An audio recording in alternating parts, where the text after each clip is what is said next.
শুনানি ছিল, শুনানি থাকার পরে চেম্বার জজ আদালত যেটা বললো সেটা এখন বহাল আছে, আবার কালকে শুনানি হবে। আমরা শিক্ষার্থীরা, আমরা যারা অ্যাক্টিভিজম করি, আমরা এত কিছু বুঝি না, আমরা আইন আদালত বুঝি না, আমরা এটুকু বুঝি, আমরা ঢাকা বিশ্ববিদ্যালয়ের শিক্ষার্থীরা আমরা 52 ভাষা আন্দোলনের মাধ্যমে আমরা আপনাদের সবার মুখে আমরা ভাষা এনে দিয়েছি। বাংলাদেশের এই যে পূর্ব পাকিস্তানের ভাষা, বাংলা ভাষা, এটাকে আমরা প্রতিষ্ঠিত করেছি।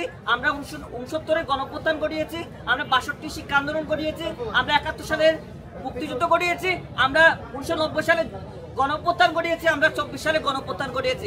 বলে ঢাকা বিশ্ববিদ্যালয়ের শিক্ষার্থীরা এসব হাইকোর্ট, এই ইনস্টিটিউশন, বিভিন্ন ডিপ স্টেট এসব বুঝে না। ঢাকা বিশ্ববিদ্যালয়ের শিক্ষার্থীরা বুঝে তার অধিকার এবং প্রত্যেকটা প্রান্তিক জনগোষ্ঠীর অধিকার। আমরা আমাদের এই লড়াই চালিয়ে যাব। ডাকসু যদি কোনোভাবে বন্ধ করা হয়, আমরা এটার জন্য আবারও মুভমেন্ট করব।